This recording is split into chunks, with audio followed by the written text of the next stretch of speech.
सत श्री अकाल जी। अभी तक हमने अंबेडकर जी की इस रचना एनहाइलेशन ऑफ कास्ट के पहले दो भाग बना चुके।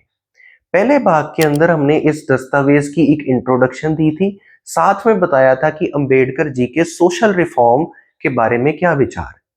दूसरे भाग के अंदर हमने अंबेडकर जी के जो जाति व्यवस्था के खिलाफ तर्क है वो देखे थे और एक अच्छा आइडियल समाज कैसा होना चाहिए इस पर अंबेडकर जी के विचार सुने। अब इस वीडियो में हम उनके चतुर्वर्ण के सिद्धांत के खिलाफ और बाकी समाजों में क्या जाति है इसके ऊपर उनके विचार सुने। तो अंबेडकर जी बात शुरू करते हैं कि आर्य समाज एक समाज सुधारक संस्था है जो कि चतुर्वर्ण के सिद्धांत को सही मानती है, जिसमें गुणों के आधार पर समाज को वर्गों में बांटा जाता है। अंबेडकर जी कहते हैं कि अगर ये बंटवारा गुणों के आधार पर ही है तो फिर इसको वही नाम देने की क्या जरूरत है जो कि जन्म के आधार पर हुए बंटवारे को दिए जाते हैं। अगर एक ज्ञानी ब्राह्मण ना भी कहलाए तो भी वो ज्ञानी है। अरे अगर एक सैनिक क्षत्रिय ना भी कहलाए तो भी वो सैनिक है। और दूसरी बात कि लोगों के समझ में ये जो बंटवारे हैं, ये जो नाम है ब्राह्मण क्षत्रिय वैश्य शूद्र, ये भी जन्म से आधारित बंटवारे पर ही है। तो अगर यही नाम गुणों के आधारित बंटवारे को भी दिए जाते हैं तो उसी धारणा को समर्थन मिलता है। आगे अंबेडकर जी कहते हैं कि आर्य समाज एक जन्म से सिद्ध ब्राह्मण को कैसे समझाएंगे कि वो गुणों के आधार पर अपना स्तर छोड़ दे, या समाज को कैसे समझाएंगे कि वो एक शूद्र को गुणों के आधार पर ऊंचा स्तर दे दे। 4000 जाते हैं, उनको चार वर्णों के अंदर कैसे डाला जाएगा।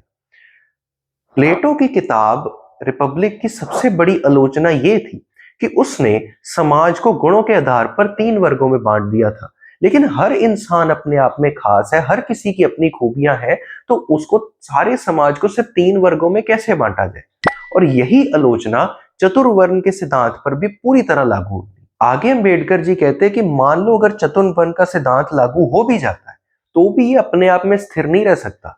इसको एक ऐसी व्यवस्था की जरूरत है जो इसको तोड़े जाने पर दंड दे। जैसे रामायण के अंदर राम जी ने शंभुका का वध कर कर उसको दंड दिया था। और अंबेडकर जी पूछते हैं कि ऐसे समाज में जहां चतुर्वर्ण से बना है उसमें औरतों का क्या स्थान होगा। औरतों में भी तो गुण है, तो क्या आने वाले समय में हमको औरत पुरोहित और औरत सैनिक देखने को मिलेंगे। ये सवाल वो चतुर्वर्ण के खिलाफ रखते हैं और वो अपना तर्क देते हैं कि एक चतुर्वर्ण से बने हुए समाज में ब्राह्मण ज्ञान अर्जित करता है, जो क्षत्रिय है वो शस्त्र विद्या अर्जित करता है, एक जो एक वैश्य धन और पूंजी अर्जित करता है और एक शूद्र इन सब पे निर्भर है। तो अगर ब्राह्मण ही शोषक बन जाए, अगर क्षत्रिय ही सुरक्षा के लिए खतरा बन जाए और वैश्य ही धन लूट ले तो एक शूद्र क्या करे।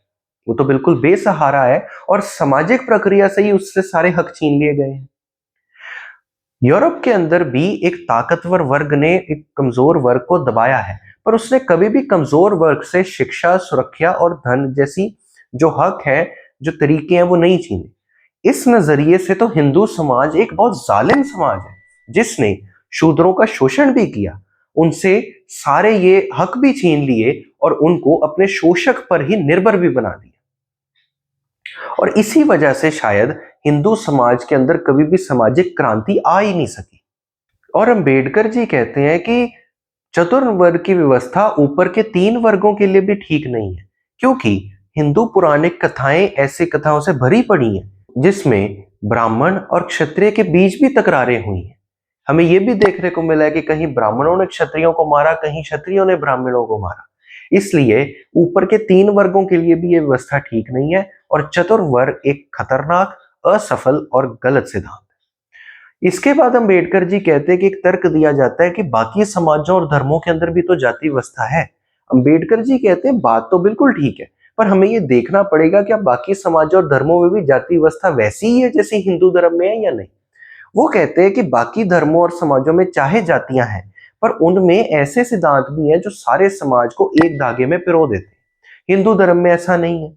दूसरी बात, बाकी धर्मों और समाजों के अंदर जाति व्यवस्था उतनी महत्वता नहीं रखती जितनी हिंदू धर्म में रखती है, और बाकी समाजों में जाति तोड़ने पर बहिष्कार नहीं है, पर हिंदू धर्म में है। और अंबेडकर जी एक और तर्क का भी जवाब देते हैं कि ये कहा जाता है कि हिंदू धर्म इतना पुराना धर्म है और अभी तक होंद में और अभी तक चल रहा है। अंबेडकर जी कहते हैं ये कोई प्रामाणिकता नहीं हुई कि जाति व्यवस्था सही है कि नहीं। अंबेडकर जी कहते हैं कि होंद में होना बड़ी बात नहीं है, सम्मान पूर्वक होंद में होना बड़ी बात है। हिंदू समाज समय समय पर पराजित हुआ है और गुलाम रहा है, और इसका कारण भी अंबेडकर जी जाति व्यवस्था को कहते हैं। तो ये थे अंबेडकर जी के तर्क चतुर्वर्ण के सिद्धांत के खिलाफ और उनके विचार कि बाकी धर्मों और समाजों में जातियां कैसी हैं। अगली वीडियो में हम उनके द्वारा जो समाधान बताए गए हैं जाति व्यवस्था की समस्या के, उसके बारे में बात करेंगे। तब तक के लिए हमें दीजिए इजाजत। धन्यवाद।